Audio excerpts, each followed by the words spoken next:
All right. Good evening and welcome to the Board of Selectmen meeting for Tuesday, March 26, 2019. As always, this meeting is being video recorded.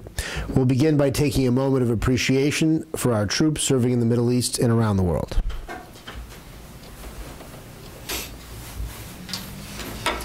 Thank you. So as is traditional at this meeting, we will reorganize. And so I will move that we elect Gus Murby as chairman and Osler Peterson as clerk of the Board of Selectmen. Is there a second? Second. All in favor? Aye. Aye. All right. There we go. The ceremonial reshuffling.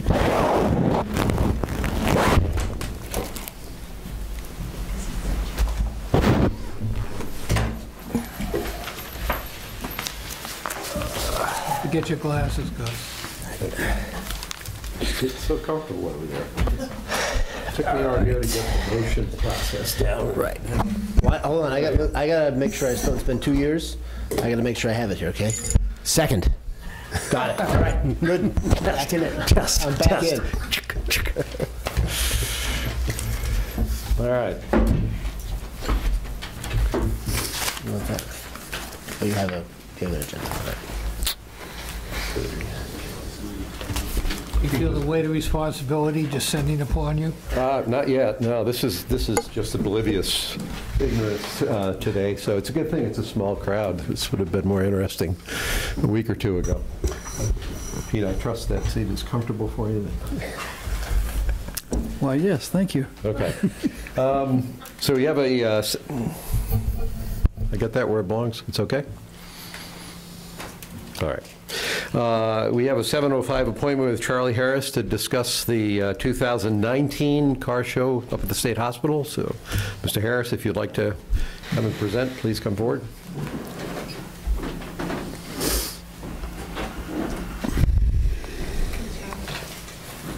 Thank you.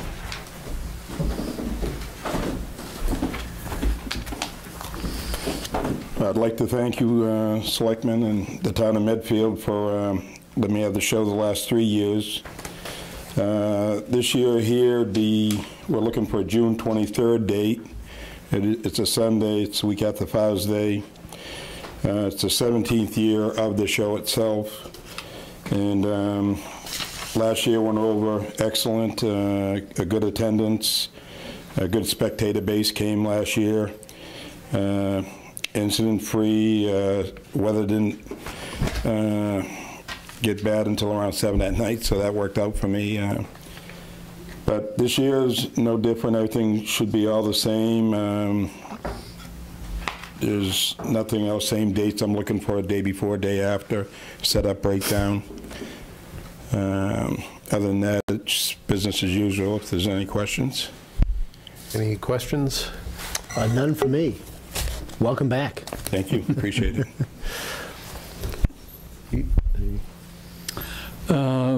I guess I would just ask Chris whether we're going to stick with the what we've charged in the past. That's what we've been charging all of the groups this year. That's been your policy. Yeah, and do we think that that's the right amount, 2,000? Okay.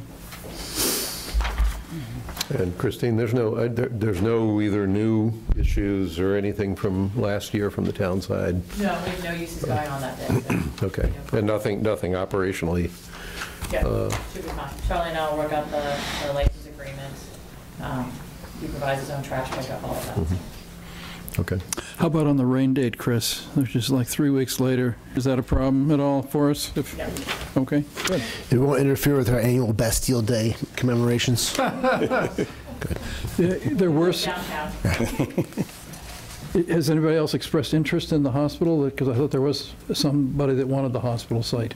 They are no longer interested. Okay.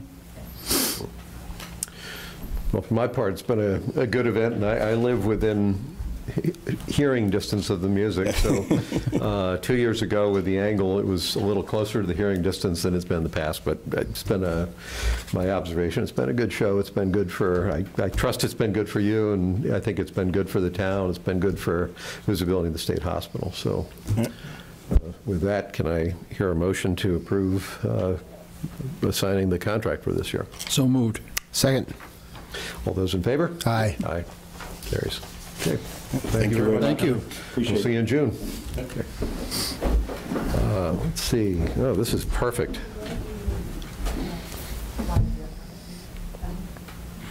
No, I don't know how to do this. I'm going to talk.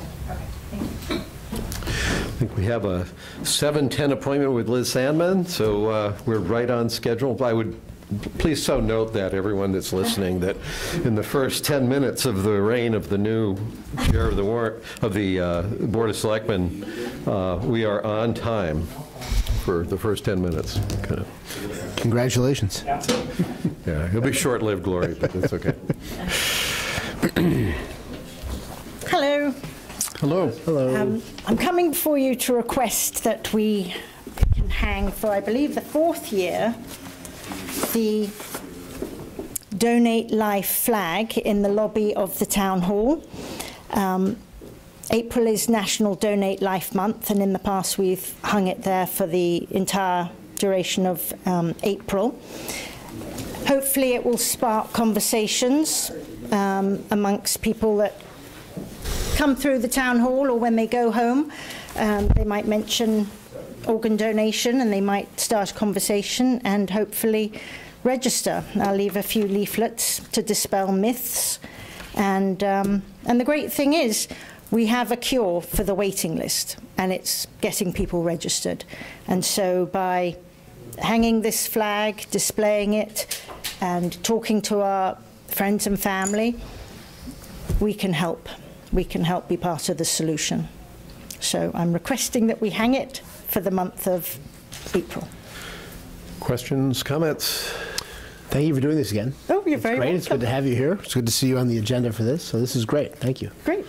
Thank you. No questions. I have no questions either. Well, I guess I did have a question. Is that the flag that went up Mount Kilimanjaro or not? No, I did wonder if I should bring that. That has all the signatures of everyone that was that's the fun supporting one me. then. Yeah. Okay. Yeah.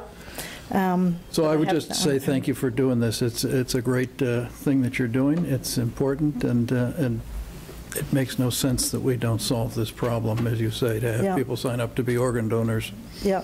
And can I just put a shout out for Hunter's Run? You know, if it wasn't for 2 donors, Hunter wouldn't be with us, and my son wouldn't have a classmate in 7th grade. He would have a classmate, but Logan wouldn't have a little brother. So if you're not running in Hunter's Run, perhaps you can volunteer, because I think they're looking for more volunteers to wave traffic around and Yeah, things. and So why don't you give us the date of that then? that would be a really helpful thing to do. April 7th. Thank you. So, all right. Thank you very much. All right, do we have any concerns from the town hall side? We're good? Yep. Same place? Great. Thank you. Okay, can I have a motion to approve? So moved. Second. All those in favor? Yep. Aye. Aye. Okay, thanks, Liz. Thank you. Okay. Next item, but you have to wait 5 more minutes. 7:20 is Jay Duncan for the Townwide Master Planning Committee. So let's see, I don't see Mo here. I don't see, I'm representing for Mo. oh, you got, so you want to, so the question was declaring a snow emergency? Is there anything that, any information that Mo passed on? We are, in the last storm, put a $75,000 over our snow and ice budget. So by law, you have to declare a snow and ice. Okay. The number was what I was curious about, so good. 75,000. Okay, It's around 75,000. okay. Any discussion? Well, just to note, the warrant committee approved this last night at their meeting. This still requires both the warrant committee and the Board of Selectmen to approve. Correct. Okay, okay. Can I have a motion to? So moved. Second. All those in favor? Yep. Aye. Aye. Okay, that passes. Well, let's hope it doesn't snow for the rest of the year. Yep. I could. Next item on the action item list is a request from Ron Gustafson from the chair of the Medfield Cultural Council, asking the selectmen to vote to appoint Mary Torpy to the council. Have a motion? So moved. Second. All those in favor? Aye. Aye, approved. Okay. Let's see, maybe we jump to the consent agenda, just to get those things. We have 2 items on the consent agenda. Bill Pope requesting a series of dates for the Zulo Gallery one-day wine and malt beverage permit on Saturday, May 11th, from 7 to 11:30. first Thursdays beginning on July 18th, running through the July 18th, the 25th, August 1st, 8th, 15th, 22nd, 29th, and September 1st, October 3rd, November 7th, and December 5th, from 5 to 11:30. It's a good thing they don't conflict with the Board of Selectmen's meetings, but it's just, and also a request, well, so that's one. Also a request from Bill to make use of the town common to host the 10th annual Zulo Gallery Art Festival on Friday, June 7th, from 7 to 11:30, and requesting a one-day wine and malt beverage permit for that event, and permission to set up a tent for the event on Thursday, June 6th, 2019. So that's kind of a complex but routine request. And then a request from Arturo Rodriguez, the Director of Youth Programs at United Church of Christ, to hold a fundraising car wash behind Town Halls on Saturday, May 4th, from 9 a.m. to 3 p.m. I saw Evelyn's response just to him around the full 6 hours is not what we typically get for a request. Right, we're all usually 3 to 4. Yeah, but I don't know that that's because we care so much as that probably people don't want to wash cars for 6 hours. We are requesting, and I know Evelyn's been in touch with them, that there be an adult with them the entire 6 hours, if they are going to be there 6 hours. They did not have an adult last year, and we had some damage done to the back of the town hall. Was it that group that did the damage? Oh. So we're asking that they're required to have an adult on site. Okay, that's a policy for all. Yeah, I didn't last year I knew we'd had a problem, but I didn't know what group had caused the problem. Okay. I would move the items on the consent agenda. I second. All those in favor? I did have one question about this, Mr. Chairman, and that is, I'm assuming, and this is a question really for Christine, that we've already approved the June Thursdays for the Zulo, because they just starts in July. I'm assuming he had requested the January to June before. Okay, I just didn't want to make sure it wasn't an oversight, because I think they usually... I'll double check. Okay. I'm pretty sure we did them in the fall. I assume that was right. I couldn't find it immediately. I just wanted to make sure it was not an oversight, but... Okay, I'll double check. He usually does do them in 2 clumps, and so he probably does it from January to June and then July to December. So That's very impressive, Mike. I'm impressed with that. You kept track of the specific dates like that. That's pretty well, good. I just noticed there were none in June. That's I thought he usually started with every Thursday in June. And it is odd because he starts in May and he skips June. All right. Well, if they're missing, he still has time to submit the request. It's time to get it And if in. he doesn't, then he can't run the events. We're about a minute away from 20 past 7. I'm guessing that by the time Sergeant Roy gets up to make his presentation, it'll probably be 7:20. So let us go ahead and move to the He's on for 7:20. 7:30. Oh, I'm sorry. Jay Duncan is. Yeah, where is I Jay? see Jay. He's not here. Sorry, you're right. Get my glasses on.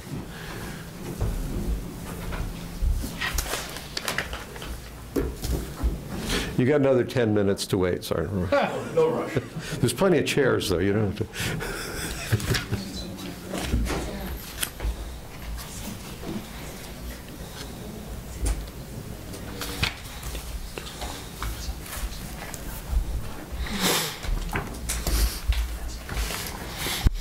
We should have found out what type of car Charlie has. Yeah. Well, it's clear that Corvette is the most popular category, it would seem. Because there's 4 different categories for just Corvettes by year.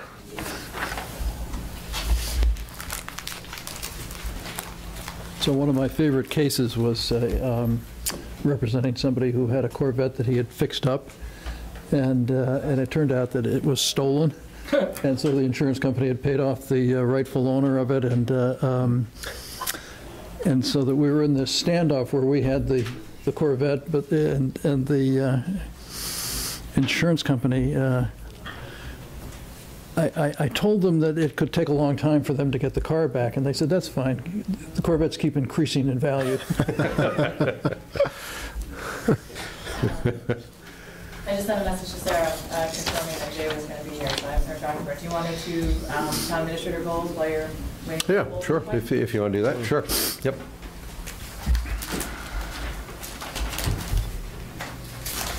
So this has been a fairly lengthy process of working out the town administrator goals with Christine. Where are they?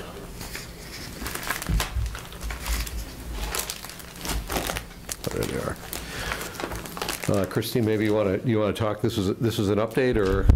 This is an update. We filled it out a few more. We've added a few more categories. You and I have worked together. We've added a category for personal development, as well as breaking it down into individual categories: financial, communication, human resources, and town government. Okay. Either any? These are only through June 30th. Yeah. Which is Okay. rapidly approaching. Any questions or comments on Christine's goals? I had two, if Mike doesn't have any. I have none. I'm fine with these.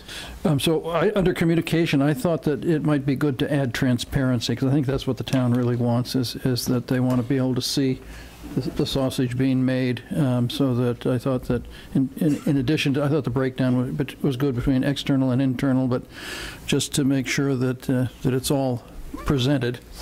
And then the only other thing that I was wondering about was, I know that Mike Sullivan always told me that he went to some sort of meetings that weren't these ones. I don't think they were these ones that are listed under personal development, and I don't know what they were. They were meetings of town administrators, but I don't know which ones they were.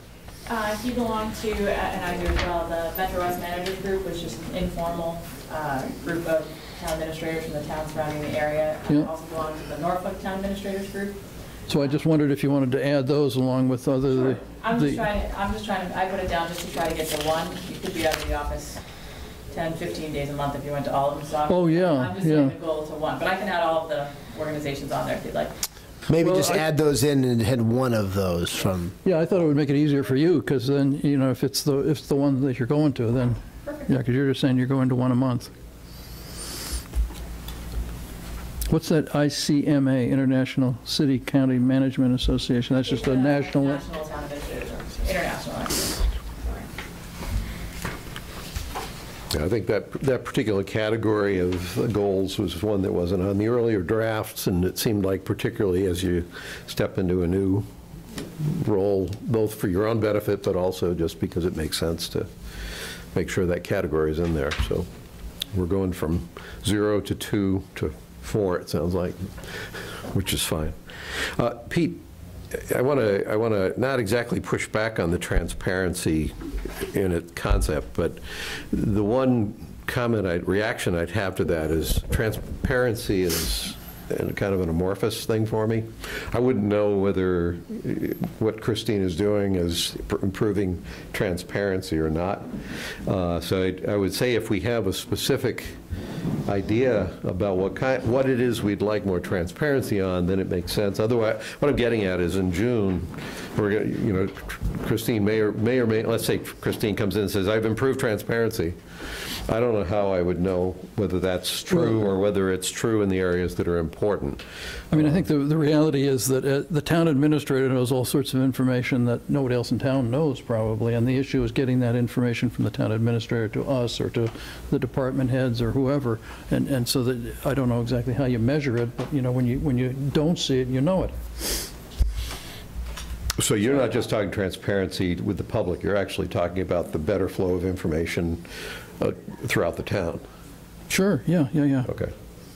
Okay, well, if we understand that's what transparency means, I guess in June what would happen is there'd be two things we want to, I'm trying to get out to the evaluation stage of this to visualize it. In June, we would either hear from you about things that you've deliberately worked to improve, or we'd hear about glitches, and there will be glitches. We're not looking for a perfect batting average here. Glitches that arose and what you did about them. So I'm okay with that. So with that, it's an explanation of transparency there, Pete. Are we set to lock these down as Christine's goals between now and the end of June? I am. Yeah. Okay, I am. Do we need a formal vote on that? We should have a formal vote. Do we need a formal motion? So moved. Second? See, you don't do it the way I used to. You should have told me about this shortcut a year ago. So moved. That's the experience. This is like his 7th time meeting the clerk. He knows at this point. Yeah. So. I don't remember you doing that. But No, I don't think your so. first I term was a newbie, selectman, yeah. it was. Okay, all those in favor? Yep. Aye. Aye. And I would just suggest for the 4 of us that we get started on the goals for next fiscal year, because it took us 2 months to get the 6-month goals together. What? So we should try to have the goals for next year done actually in June at the start of the year. I'm all for that, but we also have a second item. This item hasn't gone away yet because we also have the evaluation process, which I don't think we're talking about tonight, but that's also on the table. Okay. Okay. So those are approved. We are now past. And once you have that inserted, can we post them on the website? Thank you. All right, now we can get back to our 7:20 appointment. Jay, you're up.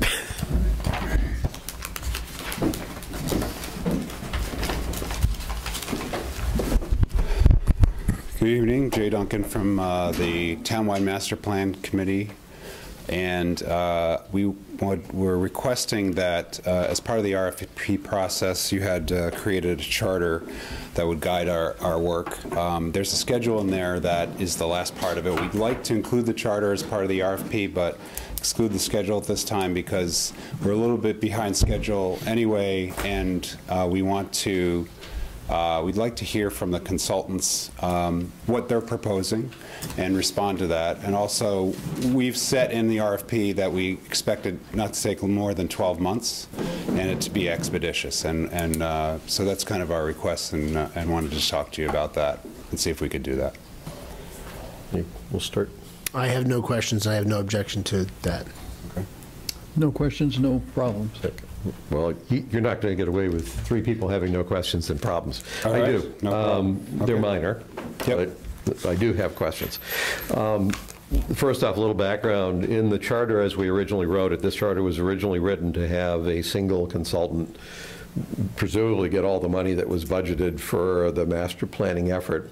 I pushed to have that charter not written that way, not because I don't want a single consultant, but because I wanted to leave it up to the committee to decide how it wanted to spend that money for consulting support. So my first question is, did the committee decide that's how you want a single consultant to walk you through the process, Yeah. and presumably you'll use all or most of the money that's been budgeted to pay for that consultant? Right, and actually maybe I should give you a little Okay. quick summary of which I should have done first of where we are and what we've done so far. So we've had 2 meetings. We have another one this Thursday. The first meeting was kind of organizationally talking about what the process was, introducing everybody and understanding better what we want to accomplish, looking at the charter, looking at the RFP initially that had been drafted.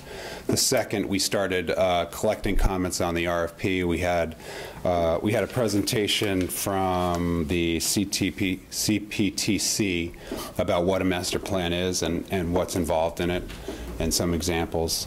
So we went through that, and we selected, also set up 2 subcommittees, one for to look at the RFP and pull together all the comments. The second was a committee to look at all the studies that have been done throughout the town. This kind of ties to your question, because what we did was we wanted to say there's a lot of good work that's been done in the town so far. We want the consultant or consultants to take advantage of that and not redo it. So that committee's looking at how fresh that information is, give us a sense of how much we think they can reuse that versus, starting from scratch. Some are very new, some are old. So that's kind of happening now. In terms of your question, we did talk about that. There were some ideas thrown around. A lot of people, I think we have 16 on the committee, so a lot of views. Some folks wanted to just bring one in who was like a management consultant to talk to us and say, let's do it with these guys, and that's it. Most folks didn't think that was the best way because the master planning process is a town process, it's a town plan. You need a lot of public input. The folks that are around that table aren't the only people who have input in it, and we've included in the RFP a very involved public involvement process with the public in general, the stakeholders, the different town committees.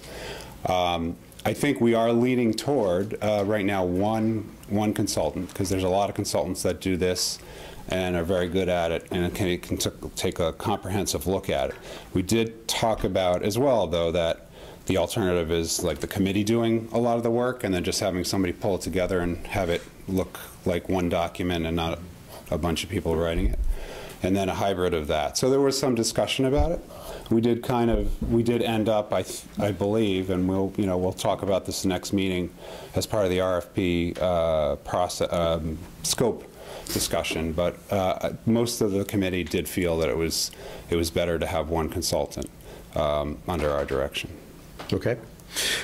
So the concern, I think your comments are alleviating my concern, is that people who are busy on a committee with a budget to hire a consultant to do a lot of the work, it can be easy for a committee to lapse into, well, this is a consultant, they know what they're doing, they'll produce this, and we'll review their work, and that's our job.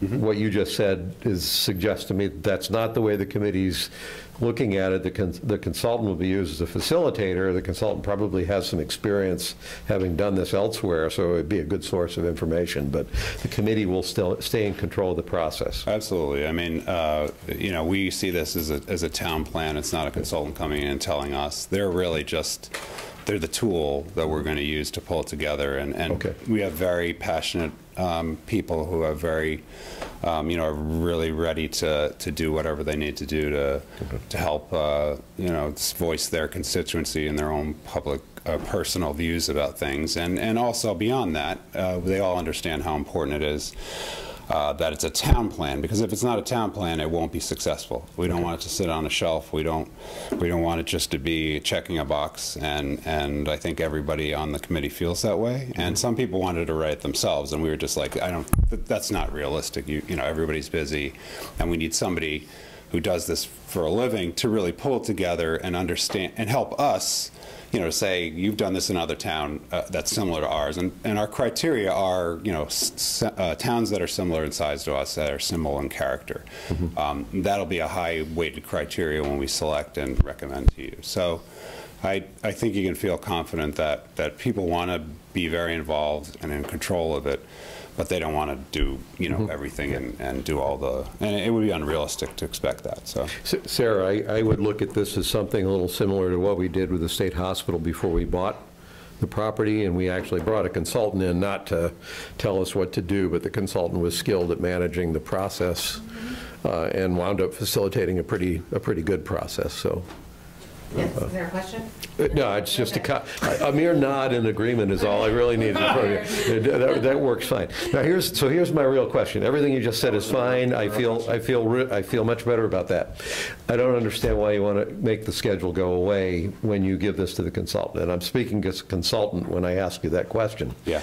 I understand the dates that are in the original timeline. At least the immediate dates are probably slipped. Yep. A month and a half to 2 months. Yeah. So I would understand, well, we don't want to look like we're totally disorganized going out there. But if this is going out to a consultant, taking all those dates away basically puts the consultant back in the catbird seat around figuring out what the schedule should be, as opposed to putting it out there saying, listen, this is what we were asked to do. You can see we actually didn't get started at the beginning. Come back to us and tell us what you think you can do that is as close to the schedule as is realistic. If I were a consultant proposing on this, it would be helpful for me to know, not so much the near term. The only date we care about probably is the end date, if that's achievable. Right. As a consultant proposing on that work, though, I would appreciate knowing what it was my clients were hoping to achieve. I might go in and tell them it's not going to happen, but because I know what the stake in the ground started off as, that gives me a better anchor to react to, and it also gives you a means perhaps of evaluating different consultants to see who's more or less responsive to recognizing what you need. So. Yeah, and we thought about that and we talked about that, and Teresa, if you have anything to add after I speak, please. We thought, given our schedule, I mean, once we really get people on board, we'll have less than 6 months based on the schedule, and some people were worried we'd scare away somebody because I'm a consultant as well, and I've seen these things sometimes, and when you have really unrealistic schedules, which is my opinion, some people share, some people, I'll just speak for myself right now, you can scare people away, and we could lose good people who are willing to do a good job for us because they think the schedule's realistic, and sometimes they won't propose, they won't respond, even if you say, well, tell us what you think. So we feel like it could prejudice it a little bit now. And we are not going to, we are going to review all the schedules. And whoever's selected, we can negotiate with them. But we've said no more than 12 months, just to give them a framework and kind of, you know, some barriers, so to speak. But whatever we get, we are going to negotiate with them and look at it. And different people are going to look at it different ways. So it's not going to be exactly a cookie-cutter response. And we'll look at that as well. So if somebody says they think the public process is going to take 2 months and then the rest of it's going to be a document, we go back and say, we don't think that's realistic. You need it at different places or different milestones in the project. So I guess what I'm trying to say is whatever we get back, we're going to look at with a critical eye. I mean, we've got Sarah, we've got other people who are very good at this and know what we're doing. We kind of want to see how people are going to respond, but we've put the no more than 12 months, and we've said, and you'll see it when you get the RFP draft, we want it to be expeditious. We also want it to make sense. So we feel like some of these things in here could hurt us more than help us. We'll be very clear, we want it to be done fast. But that's kind of what we were thinking, so. All right. As well as one of our key criteria. Teresa James on the Townwide Master Plan Committee. It's one of our key criteria in evaluating them is what is their process that they're recommending to get to the end goal. The RFP has done a great job. Sarah's put together a lot of the documents that we have, very comprehensive to all the elements that go to the master plan.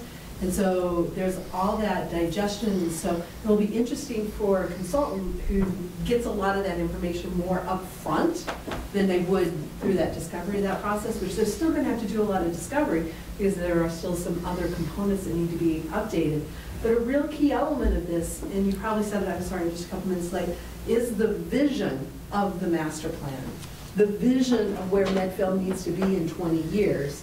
And all of these elements then support us to getting to that vision. Mm-hmm. And so that's the real key component of that consultant, that facilitator, Gus, that you're talking about, to be that third party that comes in and says, this is that vision that we hear and from that public input process. And so that's going to be a really critical element from our eyes, as well as understanding not only what our town resources are and how they exist today, but what are those future economics that are coming 20 years from now that could change our community and things of that nature, and technology resources and things of that nature. So getting back to that schedule is, I think it's very, I think it would put us to a disadvantage. I would rather hear from that consultant, we want this process to be completed in a final document within 12 months of signing this contract.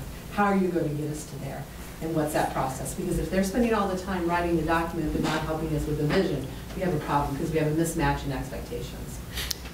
So several reactions, and you said something slightly different than what Jay did. So I want to be clear. If you're what I'm taking away from this conversation is that the dates that we have, you're not going to meet, and I'm not, this is not a criticism, I'm not surprised, it's an observation. The dates that you were originally given, including the end date, are dates that it will not be realistic for you to meet, and you're telling us that right now.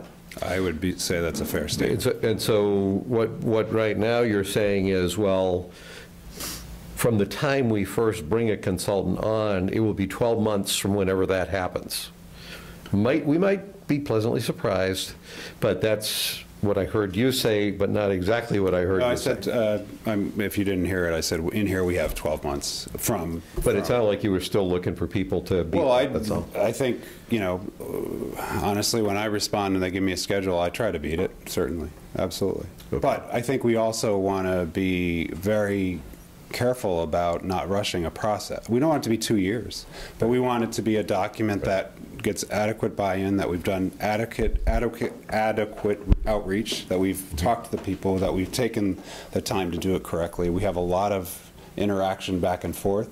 There's going to be you know, things that are proposed that we need to go out and then have a public process about and get feedback from. Mm-hmm. We want it to be very inclusive, very comprehensive, and something that gets buy-in mm-hmm. from the beginning vision to the end recommendations. And that is not, it's not going to, we don't expect it to take, again, you know, we want it to be within a year, but we want to do it right. So that's our, you know, that's our hope. So I personally endorse that philosophy. Are my two colleagues here both comfortable with that? We know right now we're not going to meet, or at least we have a high degree of confidence we are not going to meet the original deadline, that we probably need a solid year to do a proper townwide master plan. Yeah, I think that's, I probably could have told you already we weren't going to meet the deadline. When we originally, Sarah originally put the schedule together, it probably took us, That was early September. yeah, it took us probably 2 months to 3 months to get from Sarah's original draft schedule to an actual creation of the committee. And so that delay was ours. And so, and then with the holidays and getting the committee filled out, I mean, I think this is, I mean, the overall message from us is again, don't take forever. Yeah. Have a schedule. Yeah. There's no magic to the original schedule. It was mostly we didn't want to spend 6 months figuring out what we're going to do and then 12 months doing it and then 6 months going back. I mean, it seems like you all have a very good handle on how you want to go about this. And as I said at the beginning, I think this is sensible. And I'll defer to the 16 of you having talked about this and looked at this to say we'd like to proceed in this way. And again, there's no magical date to, no magical end date. We had sort of aimed towards next year's town meeting. If it's not done by next year's town meeting, that's fine. It can be done by the following year's town meeting. I think ideally this is something we would present to town meeting, at least for an advisory vote or something like that. But yeah. But again, I don't want to rush it. To your point, say, look, we have to meet this deadline, so we're going to have 2 fewer public sessions than we had otherwise. So I'm fine with your request, and I'm fine with the idea that you'll come back to us at some point after the consultant is hired and after you're set up, and here's what our schedule is going to be.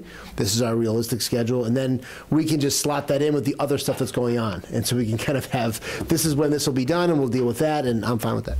The RFP has a timeline in it, so when the committee comes back to ask for final approval on the RFP before it hits the streets, they'll have a sense of the time for that process, and then the committee will be back again asking for your endorsement on their consultant. So you'll see them again there, and you'll know very yep. very intimately what is going on. So first, now having heard that concurrence about the deadline date, which I totally agree with, mm-hmm. I don't have any problem with leaving the old schedule off because we've just endorsed the idea that old schedule goes out, and your idea of trying to do this in 12 months' time sounds reasonable to me as a townwide master planning process. So given that that's what you've gone to, sounds like it makes sense to all three of us. We're good. I think we're fine to go with that. Okay. I have one editorial comment to a comment that you made, Teresa. A consultant can help get aspirations from the public about what they would want to see in the town. The answers that come from that channel will not take the pragmatic realities and the trade-offs into account. That's going to that will rest on the committee. So, I particularly when vision is a very difficult thing to define, even when you know what you're doing. A vision that's purely aspirational, it's pointed in the right direction, but there has to be a seasoning of hard-nosed reality about what the town is capable of doing, what the town works financially for the town, and things like that. And that won't come in from the people in the public who are asked, what would you like? That's going to have to come in from the committee making those hard-nosed observations and decisions to get to a workable master plan. So statutorily, the first part is this goals and policy statement, which is the vision. Then you have 9 other required elements. And then at the end is that implementation plan that it speaks to what you're talking about and what was factored into the charter. I think the vision, if it's done right, will be more complicated than merely capturing the things that the general public wants. Because there's a vision around the development of the town there's another piece of this that's what I'll call the business side of the vision. I don't mean just pure practical. Charter, yes? If you're saying, did we give you all a vision for the town of Medfield? I don't believe so. No, but you asked the committee to do that financial assessment on the vision. So. Okay, yeah, I'm simply saying that it won't just merely, the vision will not merely emerge from public input. No, it'll help guide it, though, and you can't obviously include everything everybody wants. It's really just kind of figuring out what's the best and the general trend and what folks want and what the town can accommodate, the financial impacts, all that. Again, will be included in it, and that'll be the challenge and the fun that we're going to have. Yeah. And Gus, just a follow-up comment on that, you're exactly right. I mean, the vision's not just asking questions, but it's also educating. And it's educating the public on what existing resources, and as we know, there's a lot of education. We have to constantly repeat that and then engage into those dialogues. To make my point, if we had gone out to the public looking for a vision for the town in the last 10 years, we would not have any piece of that vision been build 40B housing. And yet that's actually a very important part of our townwide master plan. So that's the pragmatic piece of it that I'm not saying don't get inputs from the town, I'm just saying that by itself won't give you what you need for a townwide master plan. Well, and we'll cover, I mean, as you probably know, there are different elements, including housing. So those will have to be mandated to be part of the plan, and so we will, you're balancing the vision, what the people want, what the town can accomplish, what the law wants us to accomplish from a 40B standpoint. So, and again, this is really just the roadmap, and the legs and the meat of it is the zoning regulations and housing plans and things like that. So it's part of it's one step of a multi-pronged process. Okay. Well, I guess we need a motion to basically modify our assigned charter to incorporate the requests that Jay submitted on behalf of the committee. Okay, so moved. Second. All those in favor? Aye. Okay, thanks. Thank you, Jay. Thank you, Sarah. Thank you, Teresa. How come I'm still making the motions?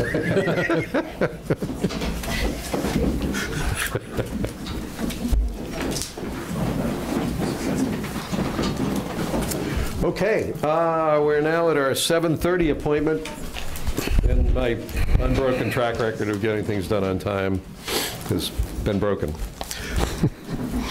Sergeant Roy, you're up. I will say, Gus, that just as in general, that when someone's in to talk about bulletproof vests, it may be best not to keep them waiting that long. Hopefully, I'll make this one short and sweet for you. So before you should have a whole slew of paperwork there, and that's for the Massachusetts Bulletproof Vest grant that we're looking to apply for. We submitted the paperwork for our federal grant last year. We ordered 16 new vests back in September, and we received them in November, submitted all of our paid invoices for the federal grant, which gave us back 50% of the money that we paid out for it. So we've already received $7,136.40 for the 50% based on the federal grant. So the paperwork that you have before you is just for the state grant, and we are just requesting a signature on this form here so we can complete our state paperwork and get the remaining 50% of the money That's back. the signatory listing is what you're looking for? Yes, so the first page there, so Yep. with the boxes where it says authorized signatory name, Yep. I spoke with Christine, we'll put her name in there, and then we'll just need your signature on the bottom. Okay. And then that second page there, that has to be signed by Christine in the presence of Evelyn, who's not here, so I'll get with her later on. Yeah, I'll get with you later on that one. Questions, comments? Well, this looks great, Sergeant. Appreciate it. I don't buy very many bulletproof vests, so I was very curious to find out that they cost like $900 to $1,000 a piece. So They're not cheap, but yeah, and I was unfortunately- delighted to find out that the federal government and the state government is going to basically pay for the whole thing. So Yeah, and it actually, the sheet of paper that I gave you there, I just noticed that number that I put for $895 was incorrect. It was actually $892.05, so it came in a little bit under what we were originally planning. good. But yeah, there is the grant money out there for it for obvious reasons. And I know that the federal government as well as the state has increased some of that funding as far as allocation goes to departments in various towns. yeah, and congratulations to the Medfield Police Department on picking up the ball and recognizing that the money was there and getting it. So thanks for doing that. So I would move that we vote to sign. I have one comment. Oh, First was, I'm fascinated, but the brand name of these is Safari Land. I find myself wondering who goes out hunting on safaris and needs a bulletproof vest. It's just kind of interesting. And then they come in different colors? Where are you seeing the colors? I thought there was there? blue and there's navy, and I thought I saw green. So those are, each vest comes with a internal carrier to wear underneath Okay. your uniform, and then an external one. So the color you're probably seeing in there is the navy blue. Yep. And that's just to match the uniform shirts if officers so choose to wear them outside the uniform. Okay. That was just observation, got my attention. Okay, now you can do it. I would move that we sign the grant and reimbursement request as presented. Second. All those in favor? Aye. Yep. Aye. Well, thanks. Thank you. Thank you. Let's see, what do we got next?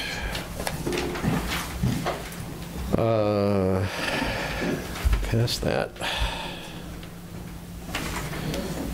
That.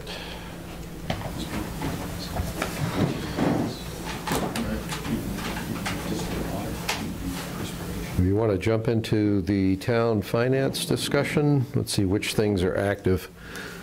Yeah, some of these have just carried over, it I think looks they're like. carried over, so. In case they were going to continue to be discussed depending on actions that the warrant committee can make. There was that Boy Scout thing. Yes, oh, I'm sorry, yeah, I marked it down as approved, that was the wrong thing. We had a request for certificates for 3 Boy Scouts in an upcoming Eagle Court on April 27th. Alexander Jason Hissong, Christopher Liam Johnson, and Colin Robert Judge.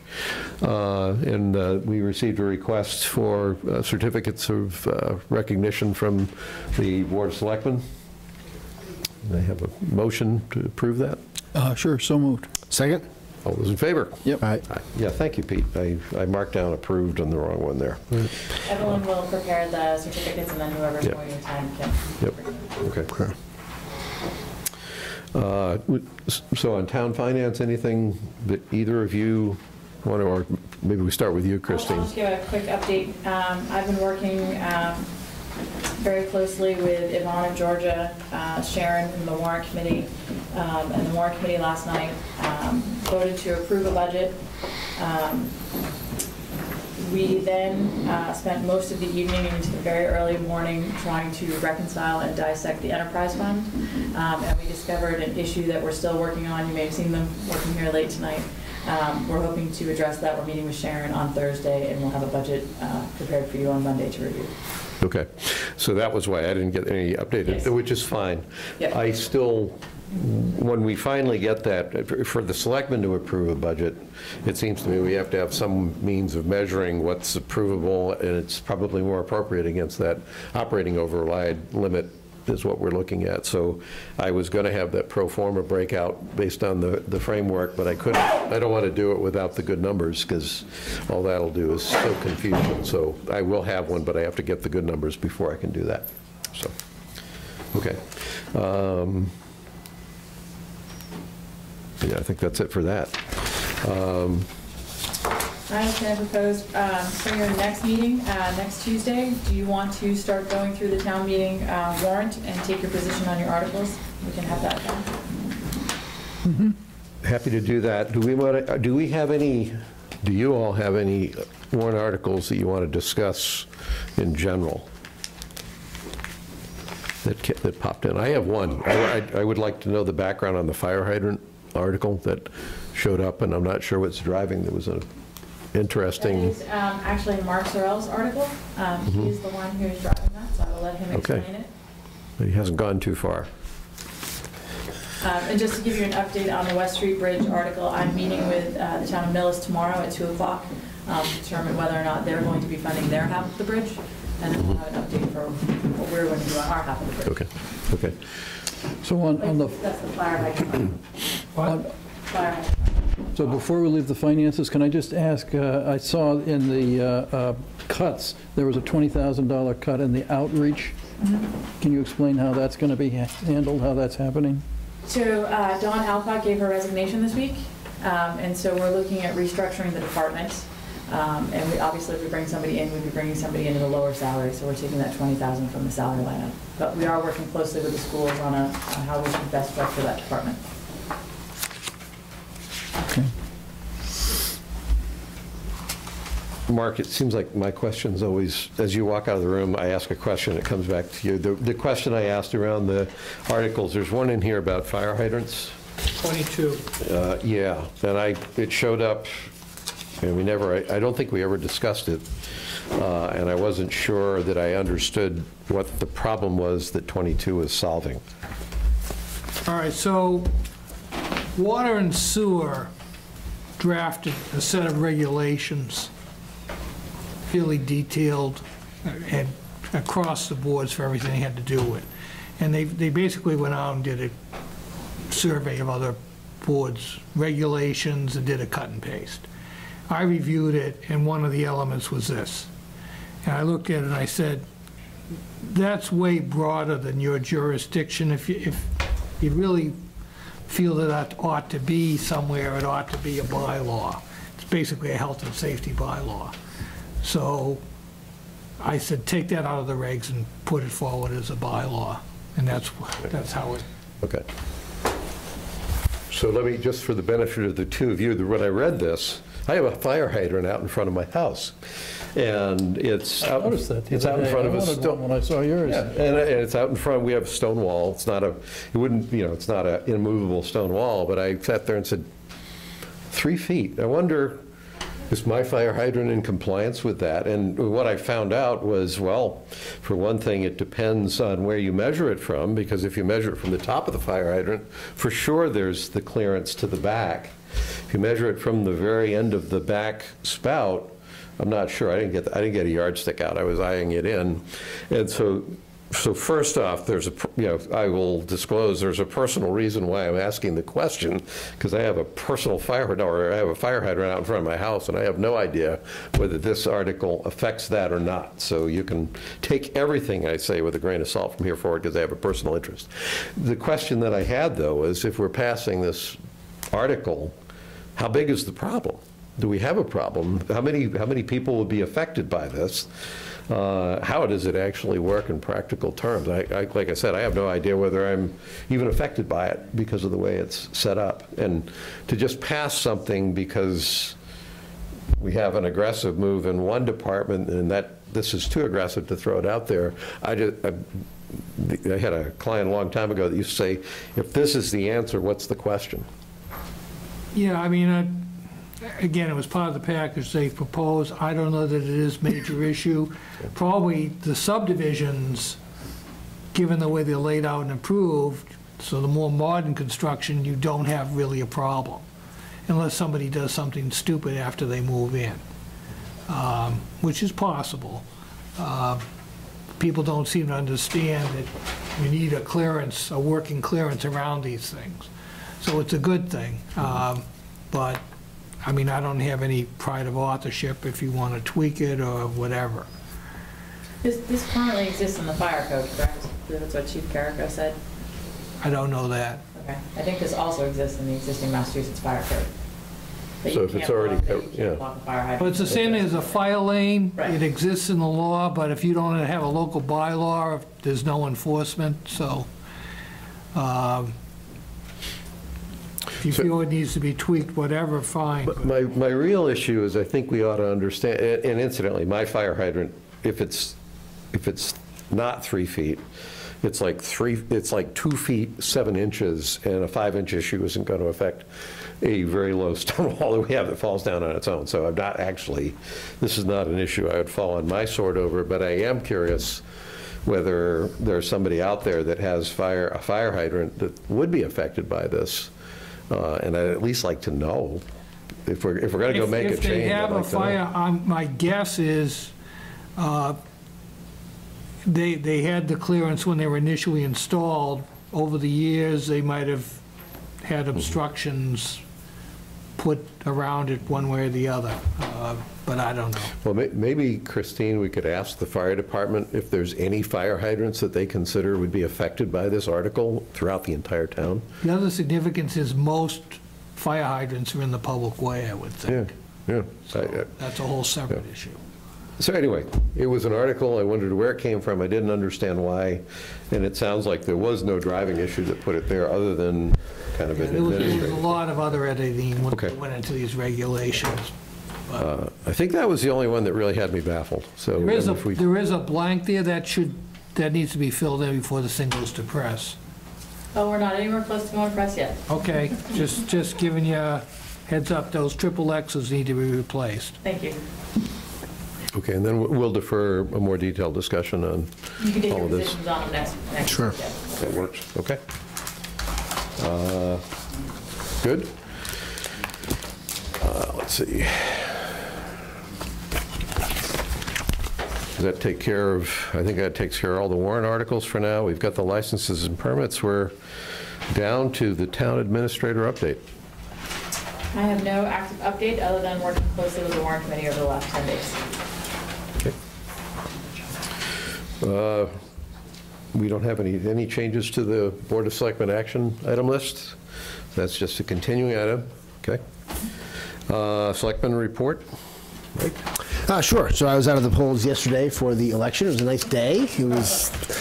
We should officially congratulate Mike on his re-election. Thank you. Thank you. And thank you to everybody who turned out to vote. But it was a nice day. It was a good chance to chat with people who stopped by to say hello during the times we were outside at the polls. One thing I wanted to note for you two is I have offered to Christine to write our town report again this year. If there are particular items you want to make sure we include, it won't be as long as the ones Richard used to do it, but if there's things you think we should highlight over the course of what this is not for the warrant, it's for the town report. I think it's due in 10 days is what you told me. 10 days there. So if you have particular topics we ought to cover of the highlights of 2018, just email me. You don't have to email me any detail. Just email me the topics, and I'll make sure to get that into the report. Otherwise, that is the extent of my selectman report. I would just remind everybody that the Medfield Foundation Volunteer Awards are going to be this coming Sunday at the center, 3 o'clock. Everybody's invited to come. The specific honorees are Maeve Devlin as the Youth Volunteer of the Year, Pat Casey as the Volunteer of the Year, and Steve and Marie Zach Nolan as the Lifetime Achievement Award recipients. Not only do they serve on just about every town committee, I think they chaired every town committee that they served on. They were just remarkable. And that's it. And I think my only item is the State Hospital Development Committee will be meeting tomorrow night. They've been over the last month conducting follow-up interviews with the various respondents to the original request for information. And I think they've gotten some good information that should help us figure out how to move forward from here. I actually have one other item to note, and we can put this in the announcements next time, but we are going to be town's going to be having lotteries for the 2 affordable units at 71 North Street, which are rental units, and also the 13 affordable for sale units at Chapel Hill Landing on Hospital Road.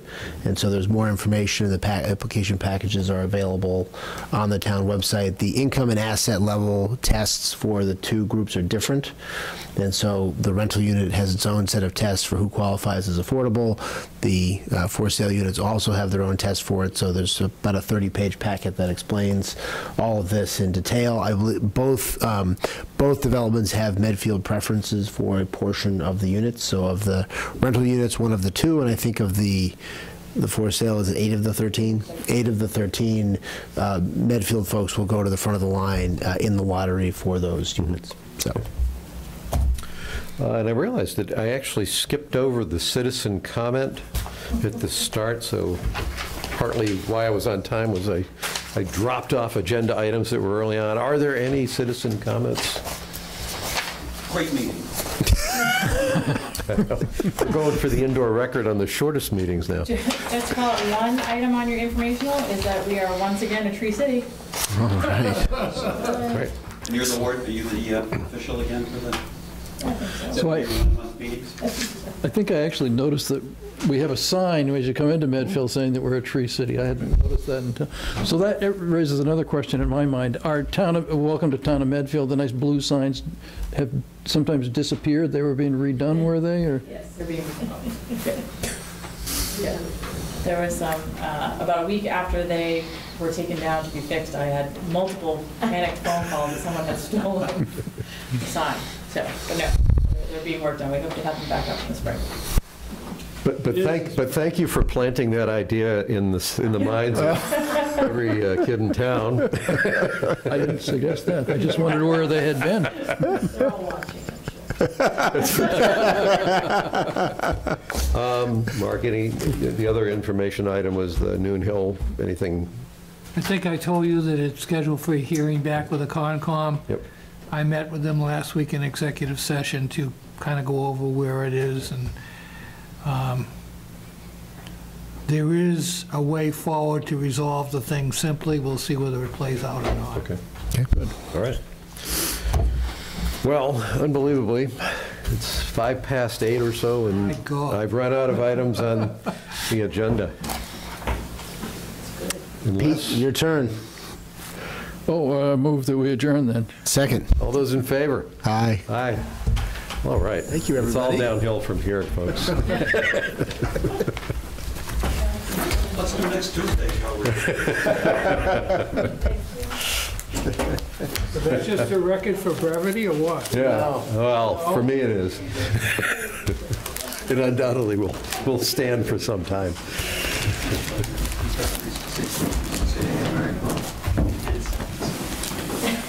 Okay, I was getting ready for the meeting this afternoon. I said, when do we switch over? Is it after the town meeting or is it after the election? It's like, So I want you guys to know that because I signed the warrants before the meeting, I signed in my old spot. okay, that's all right. We can, Yes, so it's buried. we'll adopt that thing that there's convention. Yeah, and then there's some. Is that something to kind of put? I would put it out there, yeah, because people may not, and people hear affordable, they think they're not going to qualify. But like for the rental, because the rental doesn't have the asset test. There's only 2 for the Two that are affordable 71 of the north, 8. and then 8 out of the 13. Is that what you said? They have a Medfield preference. Now, if you don't have That's other called people, Medfield preference. That's how it's. That's how it's. a local preference. Local preference. Now, if you don't get Medfield, if you don't get people for the other 5, Medfield people can get all of them. Is there a deadline for local preference, or is everybody comes Everybody's in the same. in? There's a couple of categories, you don't need to get this in there. There's a couple of categories that trump the local preference depending on how it goes. I mean, it's arcane, right? Yeah. It's the accumulation of people over time. Yeah, so they all come in deadline, and then you will look at the local preference. And we'll have a lottery here. Lotteries. Yeah, I was